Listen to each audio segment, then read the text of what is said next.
Hello and welcome to Tippcast with myself, Shane Stapleton, with Shane Brophy as ever, sports editor of the Nina Guardian, and Brian Flannery, who's won plenty of medals both in the colours of Tipperary and Waterford. How are you doing, gents? Good luck, good Shane. How are we doing, guys? We're good, yeah. I mean, obviously we saw Tipperary at the weekend against Dublin, losing at home. I mean, it happened a couple of years ago in the league quarter-final, but generally Tipperary have a very good record against Dublin down the good field. 2-16 to 21 points. Dublin scoring both of the goals there through Ronan Hayes and in the first half through Rian McBride. Shane, I'll start off with yourself before we talk about the clash with Waterford this weekend, who of course are managed by Liam Cahill, and get all your comments in here. Shane, what were your thoughts on the defeat to Dublin? I was underwhelmed. I wasn't surprised Tipp were beaten, and I think that there's a small bit of snobbery within the county thinking that we should be beating Dublin. Look, Dublin are a fully fledged top tier county at the moment. They're further down the road in terms of the style of hurling they want to play. They know what they're about, and I think that was essentially the difference between the teams on the night. Yeah, Tipp are still struggling to sort of join the dots about what they're trying to do. I think that there's definitely a disconnect from about 65 yards. The 65-yard under the defensive side into the forwards, and it's causing an issue because our inside forward line are not winning enough ball from that direct ball that's going in. So, but on the other side, I would say, look, Tipp lost by a point to a Dublin team that probably has 13 or 14 of their first 15 on the field, whereas Tipp, you don't really know what their first 15 is at the moment. So you think you take it maybe as a moral victory, but I know in Tipp we don't go down that road. So look, I don't know what way to feel. I'm sort of still a little lost in terms of what I'm seeing out there, Shane. Yeah, Brian, yourself, and Tipp, I suppose we haven't spoken to you yet this season, but Tipperary's journey so far, we're looking at a new system this year. A couple of the key players from the last decade or more, Brendan Maher and Paddy Maher, they've retired. New manager in. What have you thought about it so far, and then obviously culminating in that performance against Dublin? Yeah, I suppose it's that word that everybody hates to use and to listen to, but transition really, I suppose, is where Tipperary are at. Losing two stalwarts that have been pillars of the team, isn't easy. And look, Colin Bonner has come in. It's a difficult station, particularly if you're trying to, Tipperary would have had a very fluid forward line the last, 10, 12, 15 years. You're trying to do something a little bit different. You're maybe a little bit more deliberate with the ball going into the forwards. And the question is, have you the players to play that type of game? Does that suit the likes of Jamie Callanan? Maybe not. So there's a lot of, I suppose, touchy-feely stuff going on at the moment, both management and players. I suppose, but look, this is the time to do it. You're in the National League. It probably doesn't have the same importance as it would in other years. You're going into another league in a few weeks' time. I'm sure we'll touch on it, but like Tipperary will be returning to Welsh Park on Easter Sunday, and that's looming large around the corner. So, if you're not going to try out a few things in the league, when are you going to get the opportunity? But I suppose it is that uncertainty. Shane touched on it. I can pretty much give you the spine of the Waterford team, and I'll be 100% certain that's what will be lining out on Easter Sunday. I'm not so sure you can say the same about Tipperary. And, that's if you're a Tipperary supporter, if you're Colin Bonner, the management, you have a lot of jerseys that need to be nailed down. And, I'm not so sure that there's obvious solutions emerging in the league as well. And that's probably the worry from a Tipperary supporter's point of view. Yeah, I was going to say it. I'll follow up on what Brian said there in terms of the spine of the team. Like I was thinking there this week, I'd say at the moment I could only name 4 certainties that will start, and injury permitting, in the first round of the championship: Ronan Maher, Cahill Barrett, Jason Ford, and Jake Morris. There's an awful lot of other guys who will start, but you couldn't be 100% certain if they're going to play, where they're going to play. Is Breen going to be midfield? Is he going to be wing forward? Is he going to be de facto wing back like he was in the first half against Dublin, where he man-marked Danny Sutcliffe under the puck out? It was that sort of stuff. And in fairness to Colin Bonner, he's been very honest to say his primary focus in the National League is having a look at guys. And in fairness, he's a man of his word. 29 players have gotten game time in the league so far out of the 33. But is that a risk when you're trying? You need to look at that, but you also need to get a system of play in place where you're and maybe getting guys comfortable and maybe getting key positions or the spine of the team, as Brian says, trying to get a sort of a confidence in terms, even a bit of certainty in terms of who's going to be your 3 or your 6 or your 14. Like so, whether we're going to learn an awful lot more next Sunday or whether there might be shadow boxing, I'm not so sure. I'm just whether it's, I'm sort of still. I'd hate to be at the end of this National League, maybe even if it's in a couple of weeks' time, and not really know what we're looking at ahead of the Munster Championship. Yeah, well, look, I'll go through some positives and negatives. Some of the positives are the Tipperary team didn't give up. So, in a bit of a hole there, 2-14 to 15 points down with 20 minutes to go, and Tipperary had 13 of the last 14 shots. There was a bit of wastefulness. There was some frees from 100 yards. And I mean, with the wind that was going there, it was always going to be difficult to knock over too many of them. So in terms of converting the scores, that didn't go great. Obviously, Jake Morris had that chance at the end. Maybe he could have pulled on it, missed the lift, and then Sean Brennan snuffed him out. And Jason Ford. I actually think that Sean Brennan got the final touch, and that actually should have been a 65 for Tipperary. Might have equalised it. But then again, at times, like, it's no harm to get that loss and that jolt, in a game that ultimately doesn't matter that much, just so that you don't start to think that things that went wrong, that we can just gloss over them, because, eventually they'll come home to roost. I thought the big problem here was the contested balls, the ruck balls. I mean, how many times did Chris Crummy, who was done actually for a few technical fouls, must be said, how many times did they just come out with the ruck ball? So to me, either Dublin are more physical and Tipperary couldn't compete with them, or they had more desire to get in at the ball. Now, another negative that I would point out, I mean, this is only a perception thing, you might not agree, but I look at the amount of lads that I would consider to be playing out of position. And I know that sometimes you have to rejig and, every player needs to be flexible and it's the modern game and everyone needs to be able to attack from every position on the field. I understand that, but I'd name lads that I feel are out of position. I'd say Brian McGrath, number 3, is probably out of position. I think Paddy Cahill at midfield is out of position. I think Owen Connolly, kind of corner back, is out of position. Seamus Kennedy at 6, Alan Flynn midfield, and Michael Breen wing forward. I'd argue that we've got 6 players that are, and a lot of them are versatile, I get that. But I would say that overall we've got a team where an awful lot of lads are out of position, Brian. I'm not sure if you agree with all of that point or if there's any of those points you'd like to take up. Yeah, look, but I think in fairness, Shane, most of those have played in those positions. I mean, Brian McGrath, I'm pretty sure at under 20, under 21, at some stage would have played full back. 4 years ago. We never see him there for the club. Yeah, look, but we go back to the original conversation about the pillars of the team and your spine.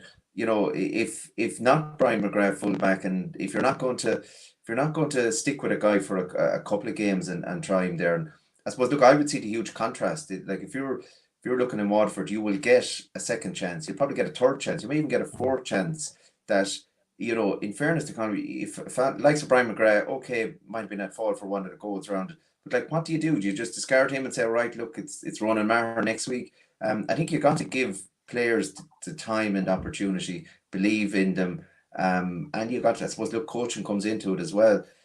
It's not easy, it's not easy, but I think if you were a little bit disappointed, it is you are hoping that one or two of them would be that little bit more impressive, in the jersey, and looking about that you could say, well, look, he's definitely put his hand up. If he keeps playing like that, he's definitely going to start on Easter Sunday. I'm not sure that there's enough of the, I suppose, lesser lights in Tipperary that are really standing out, and that you could say, God, yeah, I can see where they're going to fit in, or I can see a pattern here. And that's kind of, I think that would be a worry. You have a lot of players, maybe they're just on a, I suppose, the same level, and that you don't have enough of, really good to outstanding players that would have been the case previously. But, I think you've got to stick with players. You've got to give them 2-3 games. Give them the chance to grow into it before making decisions that, look, he's not going to work out for them. And I think Tipp management have probably realised that. Now, they have made calls on players as well, and I suppose, look, it is the thing with Tipperary, it's a big county, a lot of senior clubs, a lot of potential players, and if you go back to some of those successful teams, I mean, I look at the likes of Billy Seymour from my home club in Kildangan, and I'm wondering, you know, if he was in Waterford, he would definitely be playing multiple league games and got multiple chances. Now I know he'll probably say, look, he's had opportunities and maybe not taken them. Your own Jerry Kelly in Borsallee, I watched in Fitzgibbon Cup this year. Is he not worth a run? You know, the big thing about Tipperary, a lot of people were talking about, is the lack of pace. You know, what happened to those young Cahills in Killarwan? You know, is there players out there that maybe aren't getting the opportunity? I suppose that's the question as well, because, you know, it is difficult to you know, somewhere along the line, management have to gamble on these players, because, you know, Shane is talking about, like, who else is there? You know, okay, you can only name maybe 4 or 5 certainties that go to start, but you're going to have to put 15 on the field. A lot of these players that are playing now will start in the first round of the championship.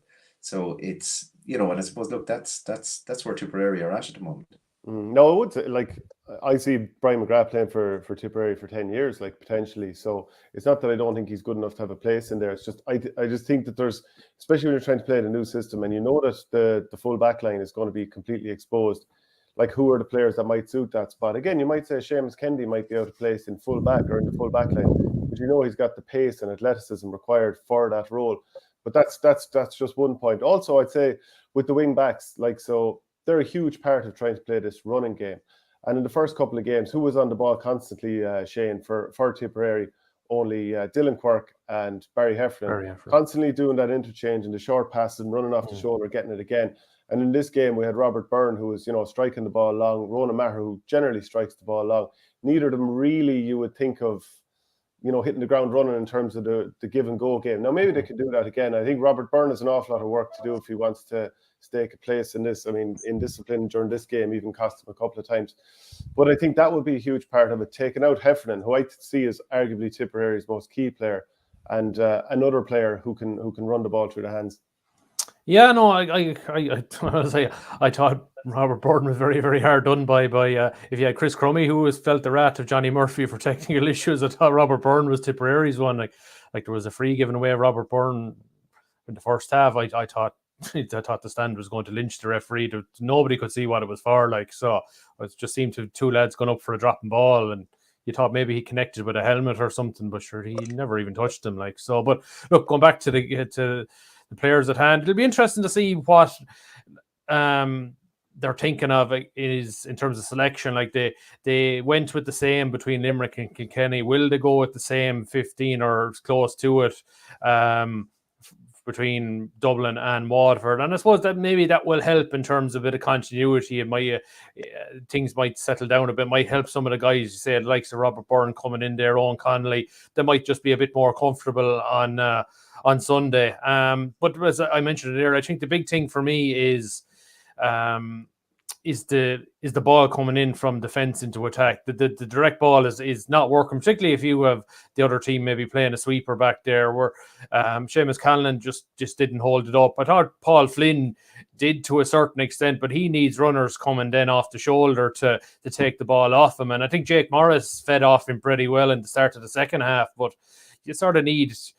That's where maybe the likes of Michael Breen could be so effective if he sort of takes off maybe from half back or midfield and is coming off the shoulder to run off of Paul Flynn or somebody that's winning a ball. So and look, he is paced to break the line. Then you could be in for goal chances. I suppose that was one other negative from last weekend. I don't think we even threatened a goal against Dublin. I don't think we created a goal chance. So like that's another issue. So look, there was always going to be, I suppose, teething problems in terms of, I suppose, what Colin wants and what Tommy wants in terms of the way they're going to play. So, but I would be concerned maybe ahead of this weekend that Tipp, that's just trying to get into the mind of Liam Cahill. Like Liam Cahill would love nothing more to beat Tipp, but also to put a psychological dagger in their minds ahead of the Munster Championship game in 6 weeks' time.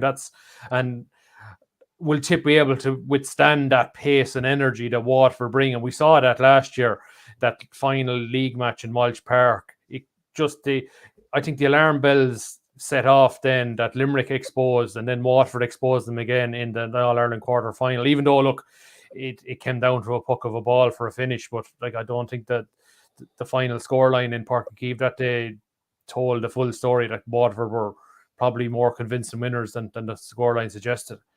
Yeah, Brian, where do you think Waterford are at so far? Before we talk about this weekend, they drew with Dublin up in Parnell Park. I mean, Parnell Park's a very tight ground compared with other inter-county grounds. That was one game, put 7-31 up on Laois, and then quite a change side beat Antrim at the weekend, and only for Sean O'Brien tipped over a penalty at the end, it could have been a draw. So how do you think Waterford have been going? I think Waterford have to be happy where they are at the moment. Like I said, I alluded to, Tyke de Borca is back at centre back. You have the all-star fullback Conor Prunty. Jamie Byrne has yet to come back in at middle of the field. Austin Gleeson is in great form at centre forward, and Stephen Bennett has continued his good form from last year. Now you add in, Liam Cahill hasn't used any of the Ballygunner, recent All-Ireland club winners yet. Desi Hutchinson obviously would be coming back into contention there. Pádraig Manny, probably Peter Hogan. So, I think this is going to be a big year for Waterford. If you look at the team that won the minor 2013, won the under 21 3 years later, 2016, all these guys now are 27, 26 years of age. Austin Gleeson is in his, it could be his 9th season at the moment. Stephen Bennett the same, Shane Bennett, Patrick Corn, Tyke de Borca is only a year older. Colin Dunford, they were part of college's team that won Harty Cup. They're in, arguably their prime. And since Liam Cahill have come in, they've played in Munster final, All-Ireland semi-final. They're there or thereabouts. They will be looking for silverware, and I suppose that's the next step. Can Waterford get over the line? Obviously, Lee McCarthy is the holy grail, but I think at this stage they do need silverware. And even a league title, I think, would be welcome. And that's why, and the one thing I suppose Liam Cahill has said, not just against Tipperary, but he wants Walsh Park to become a cauldron. He hasn't lost a game in Walsh Park since he's took over. And I think you'll see that sort of intent this Sunday. And it is only around the corner, the Munster Championship. Waterford have Tipperary first up at home, and they've also Cork. So they have 2 big games in Walsh Park. And for both teams, for both managers, that Easter Sunday game, you lose your first game, you're under pressure. You win, it takes a little bit of pressure off, gives you a bit of momentum going into the other game. So he won't want to give an inch. And that's why I'd probably even expect maybe Desi Hutchinson and some of the Ballygunner contingent to be back on the panel for this Sunday. I think you'll see quite a strong team. And, I think Shane mentioned that league game last year, and I know we spoke about it there. If there was ever alarm bells, it should have been going off after that game. You had probably 13 of Tipperary's championship team on the field. But the difference, and Waterford had only a mix and match team in fairness, but it was energy, it was pace. They were the big things emanated from that game. And that's still the big question with Tipperary. Is there, have they got enough players with pace into the team? There was always, I suppose, that suspicion or debate, should some of those younger players have been getting opportunities? Should they've been playing? Well, look, now a lot of them are getting their opportunity. But they're a little bit behind the curve when you look at, as I said, the likes of Michael Kiley, the Fitzgibbon he's had with UL, like he's already played 2-3 games championship for Waterford, and he's not 21 yet. So it's going to be interesting, but I think it'll be a great game to be at, because I don't see any backward step. There's league games, and we talk about maybe the league doesn't mean as much as it did previously. But I would think from the start, Waterford had Laois, Antrim, Dublin in their first 3 games. They would have always looked at Tipperary and Kilkenny, their last 2 league games.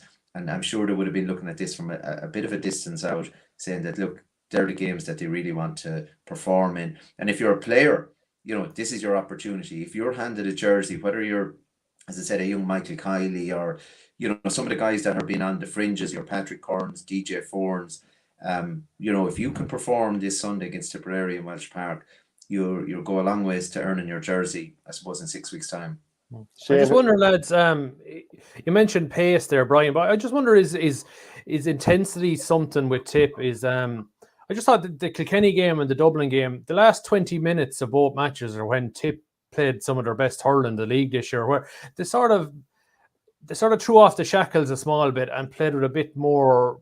It was no spirit, but just a bit more energy, and it just seemed to suit them a little bit more. We even saw it in the All Ireland quarter final last year, where when they went 7 or 8 down, they came roaring back. It's as if maybe they're maybe they're so concerned with maybe the style of hurling and keeping their shape and stuff that maybe they're not playing with the freedom that the other maybe the good. I wouldn't say the good teams, but the other counties are who are sort of sure of what they're about. That may like. As Shane said, Tipp had. I don't think Dublin had. Did Dublin have a shot at goal in the last 13 minutes last Sunday? Last Saturday, it was just Tipp everything. It was just. It was completely dominant. It's this that Tipp decided, hell, but we're just going to go for it, and they just devoured Dublin in the last 12 or 13 minutes. They came up short. It's the way I think if you look at the way the game is probably evolving as well in that. Yeah. And Waterford probably play a not dissimilar style to what Limerick, where you have Callum Lyons coming forward and scoring from half back. You have your Jack Prendergasses, your Neil Montgomerys. But they take a risk. Once they decide to make the run, they go and they're not. We're sort of worried about the repercussions maybe of it not working so. Yeah, and you'll see at times next Sunday Stephen Bennett could be back in his own 21-yard line. Yeah. They work up and down the field, and as I said, there's a core of those players that have that athleticism to do it, but they're able to transition in a flash from defense into attack, and to create. Then they pull teams apart as in disjointed, and suddenly you find that Desi Hutchinson has half an acre in front of Cahill Barrett, and he's kind of left on an island, and you're wondering how did that happen? And they just keep doing that, but they have, I suppose, the type of players that are able to do this, able to do it. I suppose the question for Waterford is they still depend an awful lot on Stephen Bennett and Austin Gleeson for scoring. Desi Hutchinson, okay, to a lesser extent.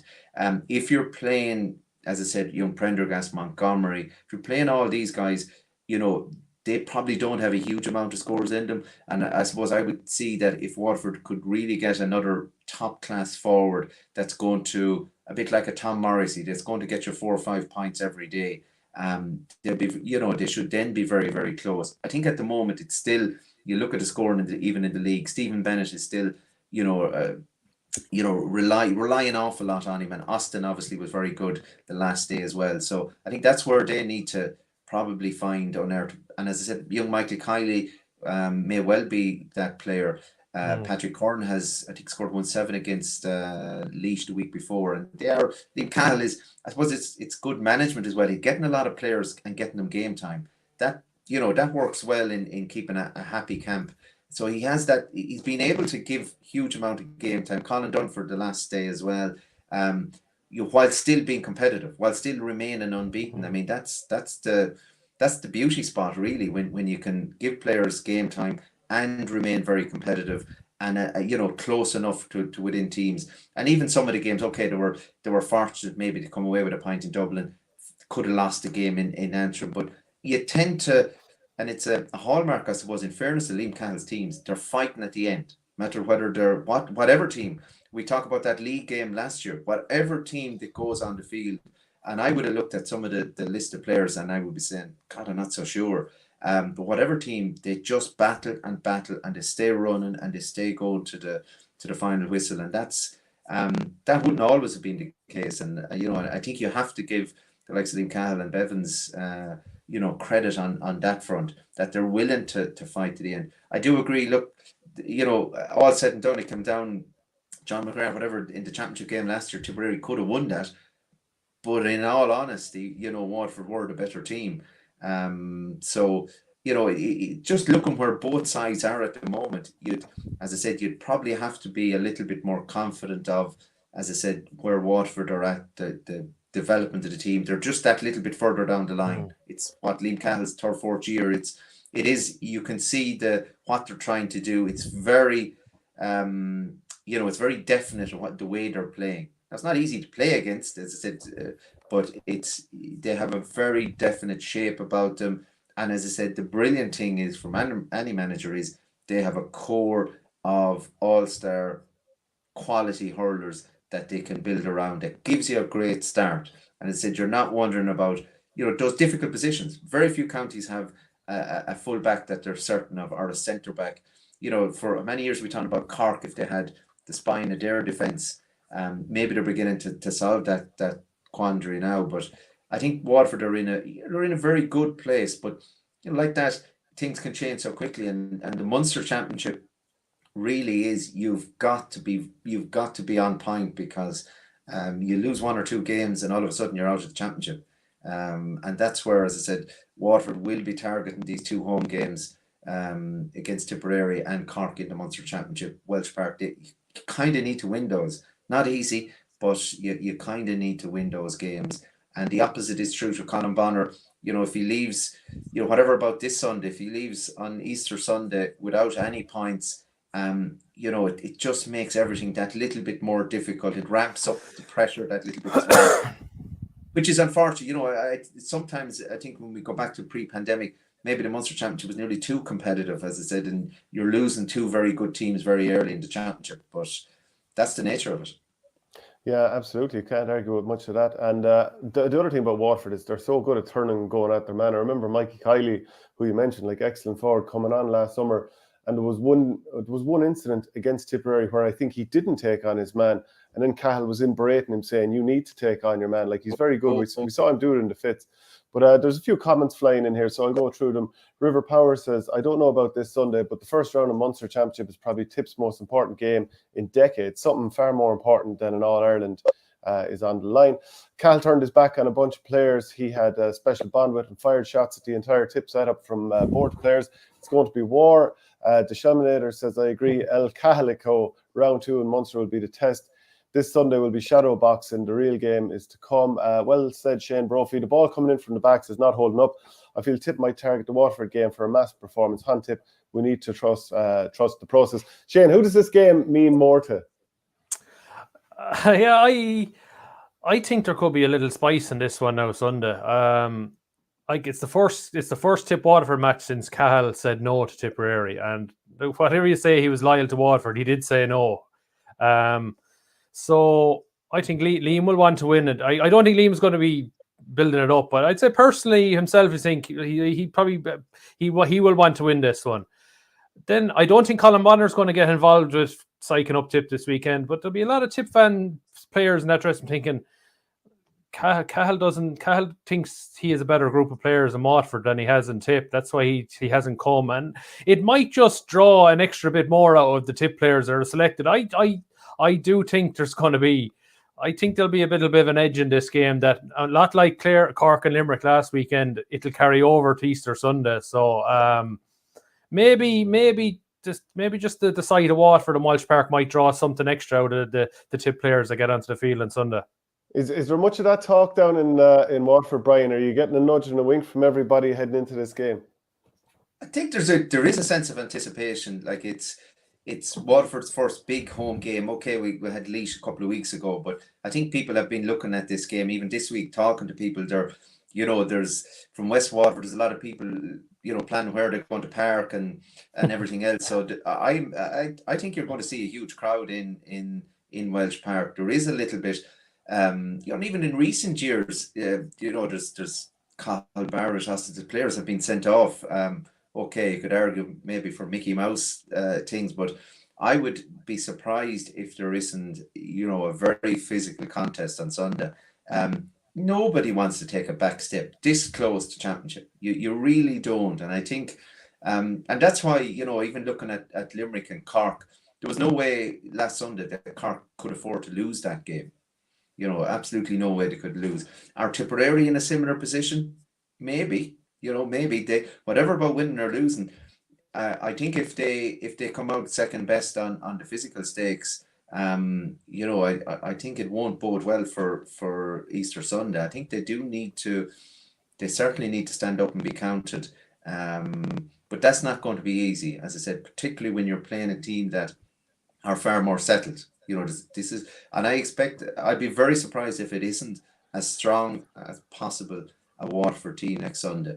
Aside from maybe one or two of the Ballygunner players who were just in maybe in the last week, but I expect, if Desi Hutchinson isn't starting, I expect he'll be named into 26.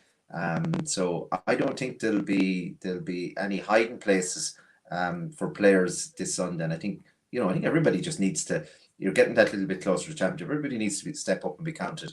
And look, will Colin Bonner be talking about who's in the opposite dugout? I doubt it.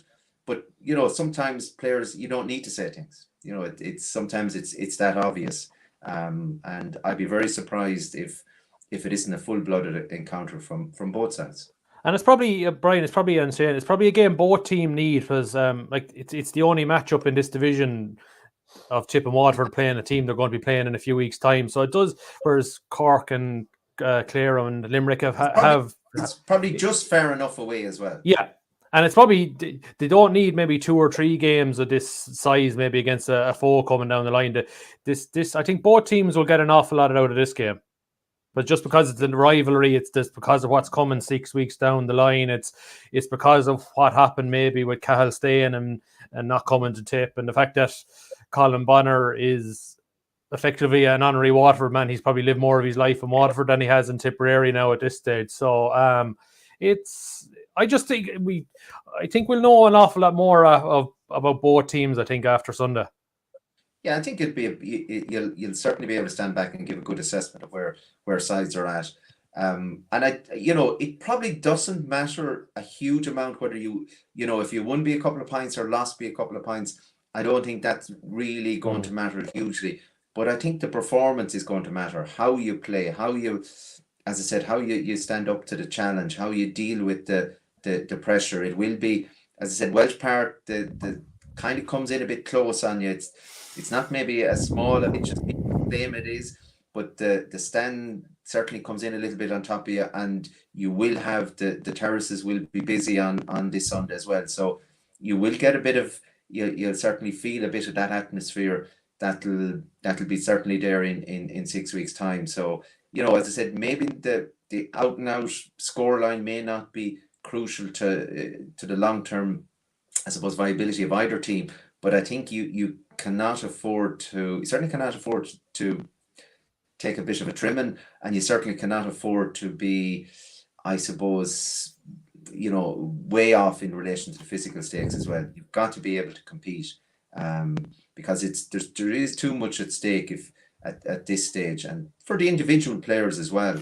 But and that's why I said, look, I'm really looking forward to it. I mean, and as I said, it's certainly Waterford's first big challenge in the league this year, and they're just ticking over nicely running into it. Just done enough in the early games, unbeaten, and as I said, look, Tipp 2 wins out of 3, could have won the last day as well. So I think it's nicely set up. Brian, you've kind of hinted at it already, the quality in this Waterford team. So we've got 1 hurler of the year, 3 lads who've been nominated for hurler of the year, if you include, I think, Tadhg de Burka and Stephen Bennett. You have a few more lads with all-stars in... Yeah, Jamie Barron, pardon me. You've got Conor Prunty and Tadhg de Burka who have all-stars. Pádraig Mahoney doesn't actually have any of those accolades, but obviously a quality player. He's missed the last 2 seasons. He's back in now. Then you've got Desi Hutchinson, Cahill Lyons. And like you talked about them hitting that sort of prime level of their career now. Like, the more I think about it, I'm thinking, like, it's pretty, like, maybe this is the year that Waterford have to step up. I mean, if they're going to win in All-Ireland, maybe now's the time, or you'll start getting to that stage where maybe it's past. Yeah, I think to kind of phrase maybe from American football, that they're kind of in win now mode, and it's and look, I mean, in fairness, Cahill and that making that decision coming back in, they're going all in as well, himself and Beavens, and I think 1 or 2 things I would love to have heard if Stephen O'Keefe from Ballygunner would have thrown his lot back in. There is 1 or 2 other players that might add to it as well, but I think they're in a phase now, as I said, a lot of players with a lot of championship experience. They're around a while, they're still relatively young. They're in 3rd, 4th year with Liam Cahill. It's not quite now or never, but it's certainly, you're in that championship winning window. unfortunately for Waterford, because they haven't done it, you know, they won't. You won't hear too many people, I suppose, predicting that Waterford will win the Lee McCarthy Cup. You've got to. It's a case you've got to show me first, and that's why, you know, a lot of counties, your Galways, even Tipperary, Cork, they'll probably be preferred because it's so long since Waterford have you know, won in Ireland. And this team, the only thing I would say is the bulk of this team have been successful. They've won all Ireland minors, under 20s, under 21s. I know it's different, but they don't have maybe the fear that previous Waterford teams have, or they certainly have shown an inner belief that they're in that realm. And I think it'd be any honest or fair assessment, you'd have to say that Waterford are there or thereabouts. You know, whether you'd have them number 2 in the ranking or number 3 or number 4, you'd certainly expect Waterford will get to an All-Ireland semi-final, and at that stage, then, you know, you're in the hunt for the ultimate title. Yeah, Shane, at this stage, like, do you think there's any chance that Colin Bonner could just ignore the fact that this game is Waterford Tipperary and that everyone else thinks that there's a big deal, and just pick the exact same 15, and his whole plan of, I've got a 15 that will start both the Laois and the Dublin games, or sorry, the Laois and what was the second game again? The Kilkenny, the Laois and Kilkenny game, and now I've got a 15 that's going to start the Dublin game and the Waterford game, and all the rest of the stuff is just a sideshow to me. I don't think so. I think you've got to have a little bit. We expect, as Brian think, and I agree with Brian. I think Waterford will go strong this weekend. So if you're anticipating Cork or Waterford going strong, it's probably a good opportunity for to maybe pick guys in positions that you're think at this stage maybe that are going to play on Easter Sunday. Like if you think Dylan Quirk is going to be your number 5, why would you hold him back? Would you not get him into this sort of a physical game and see how he steps up? I don't think Tipp can go with the inside back line that from the last weekend. I assume if Cahill Barrett, he cried off sick before the Dublin game, that's why he didn't play. So I assume he would come back in, and that probably didn't help Brian McGrath and Owen Connolly, who were in there too. Like you had 3 novices if you include Craig Morgan. So like that was difficult for them. I just think if that Dublin inside forward line with their pace, ability to turn, cause problems for Brian McGrath and Owen Connolly, it's going to happen again. And it's probably going to have more disastrous consequences. So I think if you go with McGrath and Connolly, I think you pick one rather than the 2 of them. Like so to go again. I'm not convinced that Seamus Kennedy as their holder. I think you've got to have a hurler there. I think even if it's maybe that's where Brian McGrath, who's very good at reading the play, and then he's a good distributor, maybe that's where he needs to play rather than the 3. I think Seamus Kennedy would be better either as a 5 or a 7 and getting under those dropping balls and getting in around the forage and stuff, the real hard graft, using that athleticism which he has to his advantage. I'd like to see maybe a Mark Keogh or a Conor Bowe maybe starting this sort of a game, the full forward line. I just thought maybe Callanan and Paul Flynn, there wasn't an awful lot of pace in there last Saturday night. And I thought Jake Morris, he got 3 points. He was Tipp's best forward, but a lot of his work was done drifting out around the half forward line. And he sort of been given the license as maybe the inside forward that's given license to roam. And I think that suits his game. And he's probably been Tipp's most consistent maybe player in the league, and I suppose that's probably the step we wanted to see from Jake this year is becoming more consistent in his performances, and I think we're getting that. So I think it would be foolish to go with the same starting 15 again. Because of the threats that Waterford will bring, and I just think, and we were buying, I think if Tipp come out with it is a narrow defeat at the weekend, but with a good performance, I think you take that, because look, I think that the Munster Championship game is the important one. You'd love to see signs after this Sunday. Okay, you can see what we're doing. There's maybe a Dylan Quirk. He looks ready made for this now, or this is where Brian McGrath's position needs to be, or does Ronan Maher have to be the 6 instead of a 7? Not the sweeping 6, but the 6 that will engage maybe the opposition maybe around the 65-yard line midfield. So I would expect changes from the Dublin game.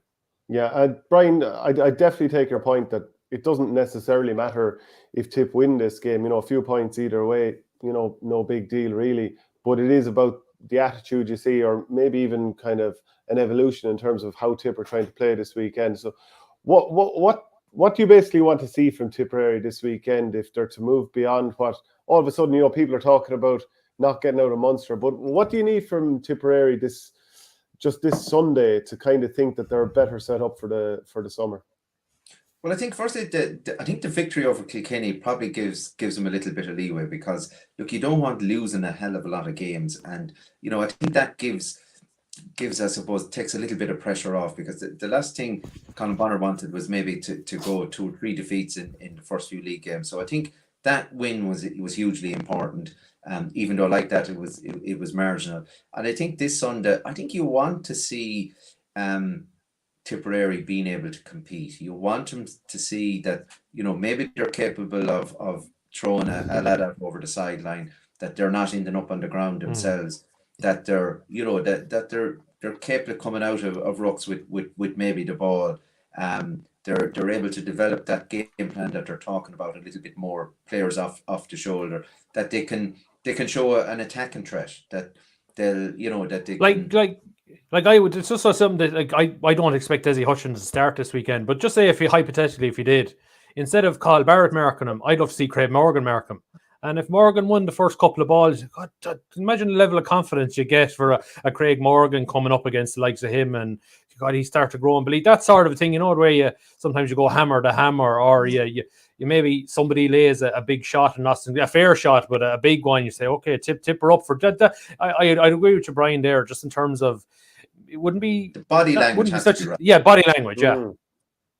It has to. You've got to, and I think, and that's hugely important, because it's particularly with what's coming around the corner. You can't not, as I said, compete physically, and that's why I do expect it to be, I expect a very strong physical game from both teams, and that's the way hurling is gone. Like, you've got to be able to, to take those hits. It's getting a little bit more physical, I suppose, than maybe what it was previously. I don't know whether that's good or bad, but you certainly have to be able to compete. If you and again, you'll have, like I said, you'll have some of the Waterford players attacking, from deep.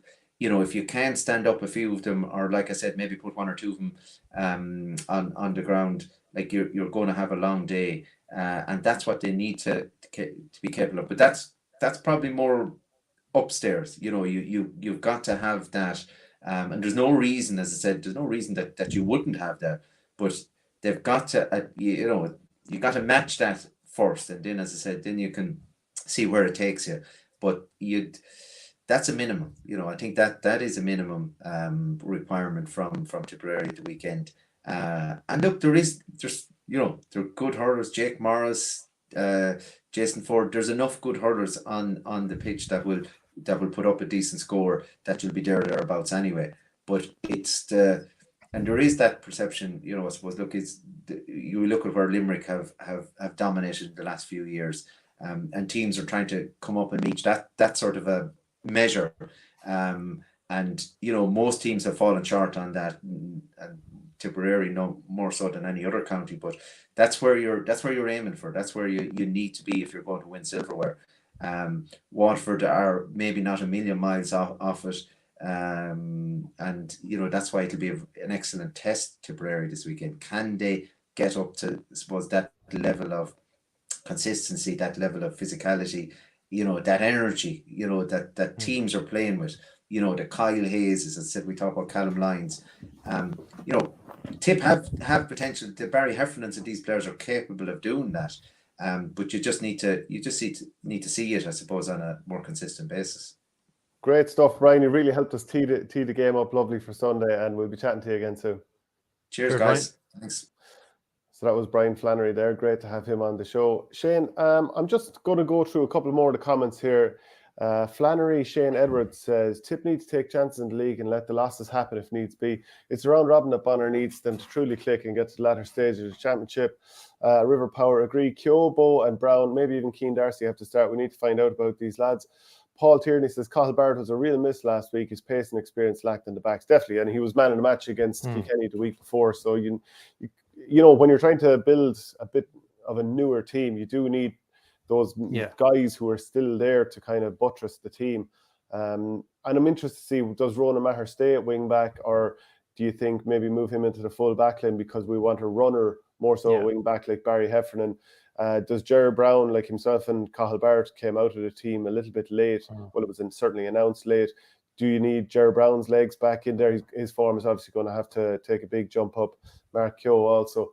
Are you feeling optimistic, or has the Dublin performance sucked the life out of you a little bit? But I suppose I wouldn't say.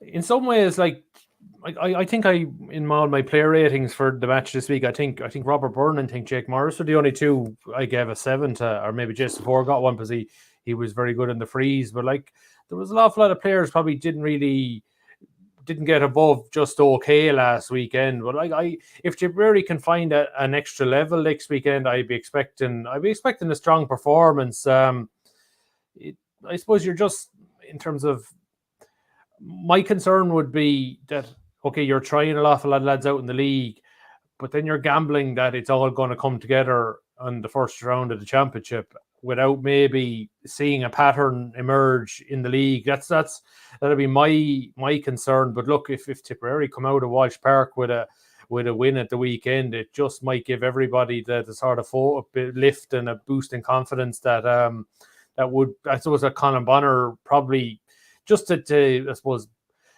put that. Like I think all the players are fully engaged with him and all, like, you know, just to kickstart the whole thing. Because like, okay, Tipp of 2 wins and a narrow defeat. It hasn't been a bad start to the league, but it hasn't been maybe a period of play in any of the games where you can hang your hat on and say, oh God, imagine if we did this for 30 or 40 minutes, we'd blow teams apart. You can see a pattern emerging. I suppose we're still waiting for that sort of X factor moment, if you understand what I'm saying. Yeah, I mean, sometimes once or twice I did see it. I know what you're saying. We haven't seen enough.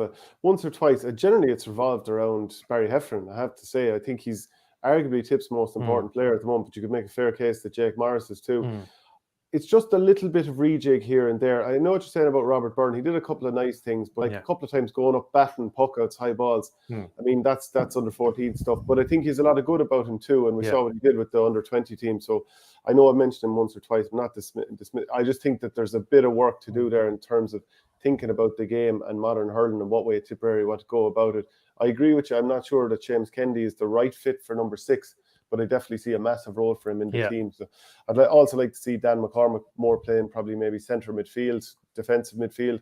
I'd like to see Paddy Cahill try centre back or wing back, Heffernan back in the team, maybe Dylan Quirk.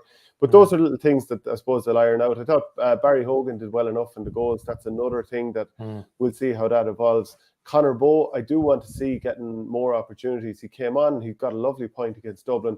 He's had a year of intercounty football. Physically, he's right. And again, you need as much energy and pace into that forward line as possible. And we've some great servants there. But and guys that are willing to take on their men, like you have to, like Keogh can do it, Bowe can do it. Like you just like maybe there was a sort of cynicalness in maybe Dublin's play in the last 10 minutes. They were willing to concede the foul 80, 90 yards out rather than let Tipp get up the field, like and.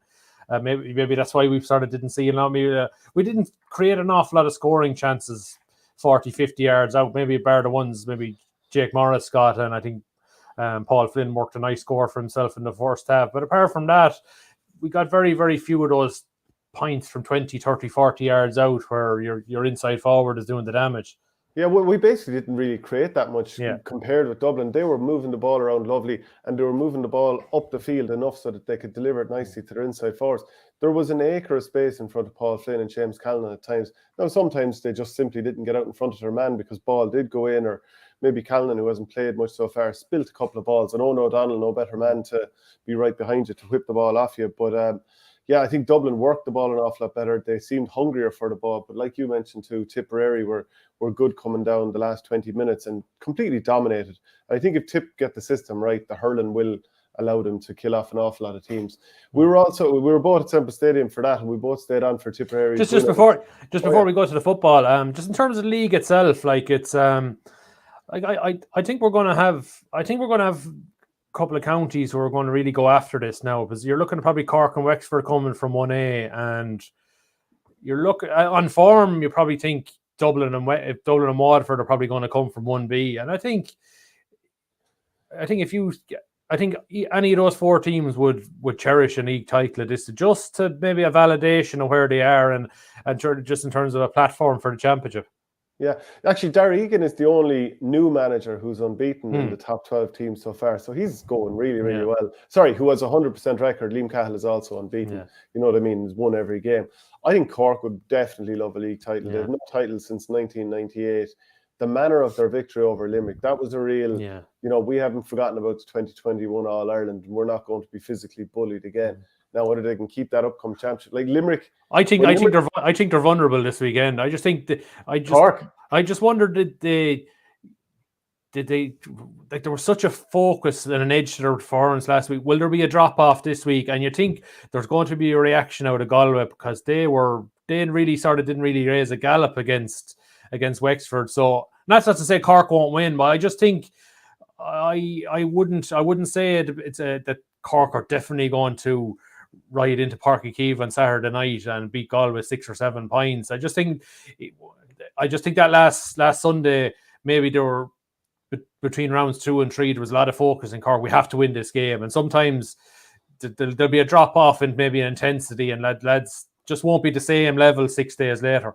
Yeah, you could be right there. I mean, they had their 2 very winnable games. First of all, against Clare, who are down an awful lot of players at the moment, and then against Offaly, who you'd expect them to beat. And generally, you know, Cork are flat track bullies. When they're up against a weaker sort of side, their pace allows them to go to town, and they did just that. Yeah, I agree with you. They would have put so much into the Limerick game. Maybe they'll be a little bit gassed out for this next one. A bit like Galway beating Limerick the week before. Maybe that led to them being a little bit limp against Wexford the last day out. I thought that was a bit, they were poor enough performance. I have to say, a lot of those Galway forwards look like that they're shy a couple of years of S&C. And we even saw that in the under-20 All-Ireland final last year. Cork's young lads look like monsters compared with Galway. So obviously that's not Henry Shefflin's fault. He's inherited the situation now.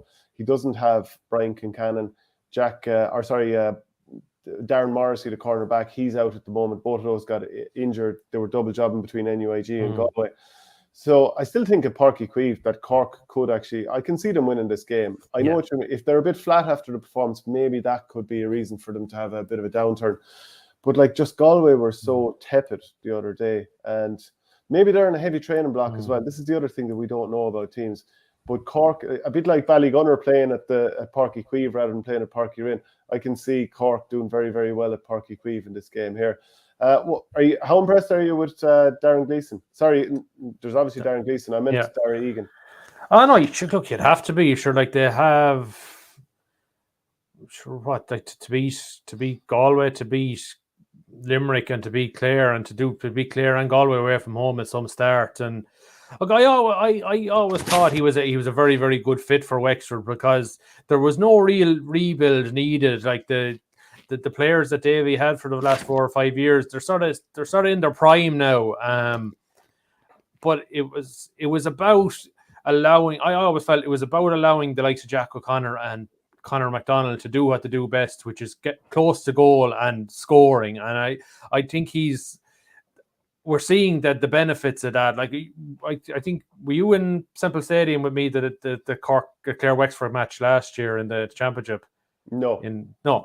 But there was periods of that first 10 or 12 minutes where there was no Wexford player in 45 yards in on the Clare goal. Like, they just seem to be overthinking it. And I just think, while Darragh, it hasn't completely thrown out the Davy game plan, he's tweaked it. He's making sure there's one, if not, there definitely 1 and 2 lads left up the field. Like, so, and look, I think McDonald is, I just think he's a fabulous player. Like, so, I think it'll be, look, he's been excellent. Like, it couldn't be.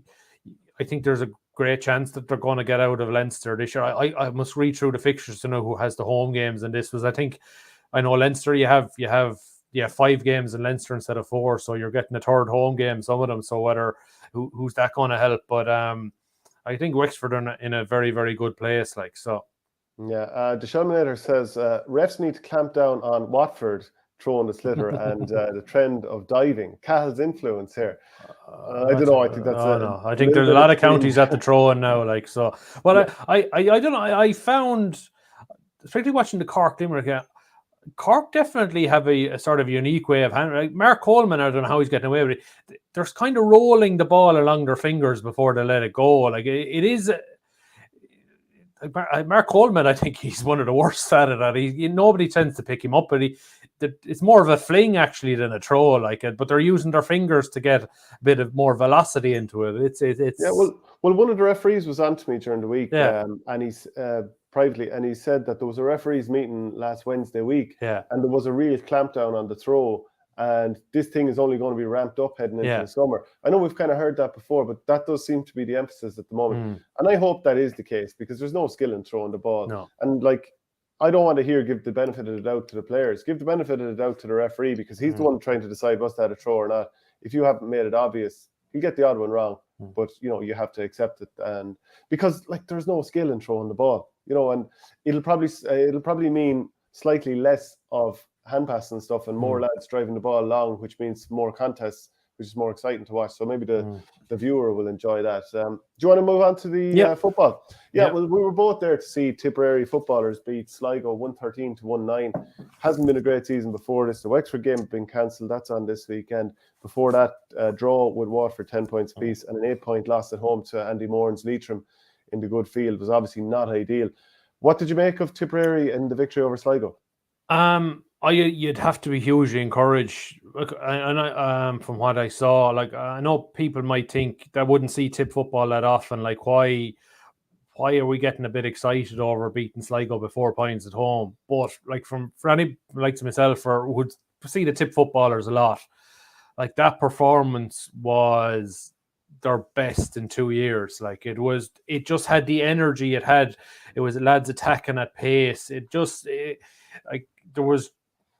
was just completely different from what we had seen since the Munster final, or even elements of the All-Ireland semi-final against Mayo, where in the second half where they played a bit of abandon and they scored 4 goals and they should have scored a couple more. Like there was just a sort of a return to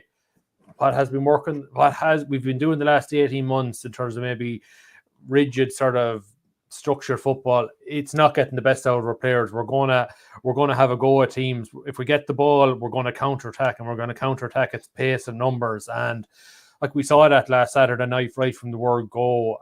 Look, I know Sligo had their chances, like Michael O'Reilly pulled off a great save and another shot came off the crossbar, but Tipp on another night could have had 5 or 6 goals. Like the Robbie Cahill blasted over the bar. Conor Sweeney had a shot saved. Like I thought that was the thing. They were creating the chances. There was runners coming off the shoulder. There was guys breaking the line. We hadn't seen that at all since the Munster final of 2020, and it was just so refreshing to see it. I know David Power mentioned it. I was speaking to him in Wexford after the match being postponed, and he was saying, God, I'm frustrated because he said we had worked on something in training since the Leitrim game, and he sort of hinted that there was a performance coming, and it certainly did from what I saw. Yeah, I mean, there were certain players that I was very impressed by. I thought Mikey O'Shea was very good, hit a couple of lovely points early on. The manner of Sean O'Connor's goal, I mean, he'd been turned backwards by a defender, turned and bulldozed his way and buried it into the back of the net. Conor Sweeney, I think he'd had something like 6 stitches in his leg during the week. He came out and knocked over a few points there, including the free that kind of clinched the victory at the very, very end. Paddy Feehan, I hope his injury isn't too bad. He got a couple of nice scores. Mark Russell, burst through a man and threw one over the bar. And the 2 wing backs in the second half, especially now at half time, I did a bit on Tipp FM with Stephen Gleeson, and the chat was, how would the team go in the second half? Would they keep this going? And I was kind of hanging my hat on Robbie Cahill and Kevin Fahey, and actually they did duly deliver, and they were driving at Sligo. But the thing that really impressed me is after the goal from Luke Towie early in the game, and you thought maybe Tipp's confidence is going to be a little bit ropey here, Tipp rattled off 1-5 in a row. Like, that was a serious response.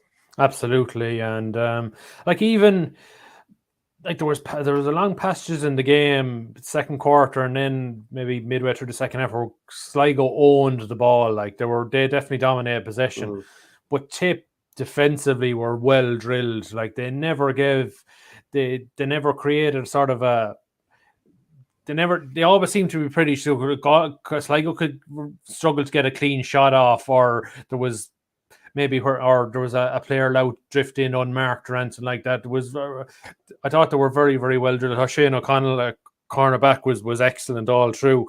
Good to see the likes of Sean O'Connell at centre back and Teddy Doyle, that I suppose the two new faces in from Kerry, like they're settling in nicely. I'm sure we're going to see the best of them yet. And as you mentioned, the two wing backs, Cahill and Kevin Fahey, like they're so good when they're on the attack. Like, and I just think, okay, they're wing backs, maybe their first job is to defend, but a raiding wing back coming onto the ball at pace is so effective. And Bill Maher's very, very good at just allowing those guys to use their pace and their athleticism to get forward and punch holes. And you mentioned Mikey O'Shea, like I thought he was outstanding. And not only his 2 points, but his willingness to run into space. As those counterattacks were developing, the amount of times he maybe ran across the 45 or ran from one corner to the other to offer himself as a willing out ball. It was I just thought there was a lot of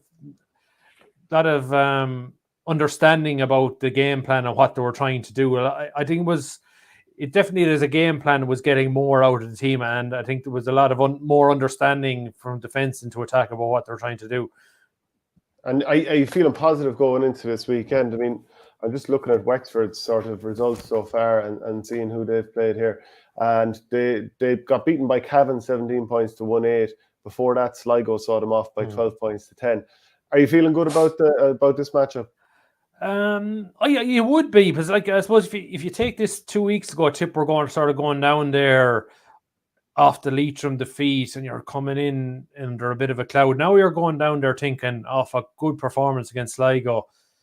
This is now a winnable game now. This is a game you can go down with confidence. And okay, David Power doesn't want to talk about promotion yet, but if we'll talk about it. If you're going to get promoted, you've got to sneak a few away wins. And Tipp have Cavan coming, or Tipp have to go to Cavan Sunday week. If Tipp could get to win this game, there are 5 points on the table. They're probably in third place after the weekend. And look, Cavan is going to be difficult. So if you really got to, if you're going promotion hunting, you got to try and win this game. And look, I think they're going down to Wexford in way better frame of mind than they were 2 weeks ago. And look, if the weather's decent and it's looking better for this weekend, at least it should be a proper football match. And I think if Tipperary bring the same style of football that they did from playing Sligo last week, and I thought Sligo were pretty decent themselves, like Towie, Paul Hughes, they're in them, Niall Murphy, like that was actually a very entertaining inter-county game. I don't know what you thought. Like the amount of goal chances, like both goalies were busy. That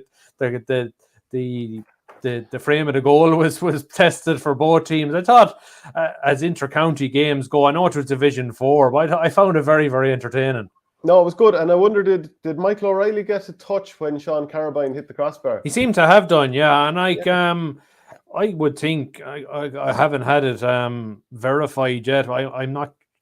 I would think if Evan Comerford is still there, like I don't think there's a guarantee he's number one. Like Michael O'Reilly's always been very, very good. Like, and remember when he came in 2019, he came in to start against Donegal and he saved a penalty. Like he plays for Clonmel Commercials, one of the best teams in Tipperary. Like if you're playing goals for them, you're well able to play, I think, up to inter-county level. So I think he's definitely put his hand up to be first choice keeper going forward. Yeah, he has indeed. Final thing to talk about then, the Tipperary ladies footballers are out this weekend against Clare. Yeah, big game for them now on Sunday. Unfortunately, for either team, they can't get to the league semi-final, but it's huge in terms of relegation, because the loser of this game will finish bottom and go into the relegation playoff final with the bottom team from 2B. And look, the 2B division looks stronger because there's 4 Ulster teams in it. So, but like I suppose after the Tipp's performances so far in the losses to Kerry and Laois have been quite decent. I suppose maybe the fact that they felt that, particularly in Laois, they left a lot of scores behind them and they had the wind behind them in the first half and probably just didn't have enough of a lead built up going into the second half. But look, they've had 2 weeks to regroup. It's at home in Thurles. I'd like to think that Tipp would probably just have enough to get over the line here and I suppose end the league on a high and I suppose then start focusing on the championship. And you're probably looking at maybe having Orla Dwyer and Ashton McCarthy back from Australia, then your team is an awful lot stronger, particularly in the offensive side of things. And because I think defensively, Tipp have only conceded 11 points and 2-8, which is not huge scores. Like defensively, they've been pretty solid. But look, when you're playing, like you're only scoring 1-4 and 2-6, and you don't have 3 of the best forwards in the country, Ashley Maloney, Ashton McCarthy, Orla Dwyer on your team. Like it's putting a lot of pressure on girls who are, I suppose, trying to find their feet and maybe not up to the same terms of class, but like you're asking them to do a bit more. And I'm sure, look, a lot of those girls get more confident over the next while.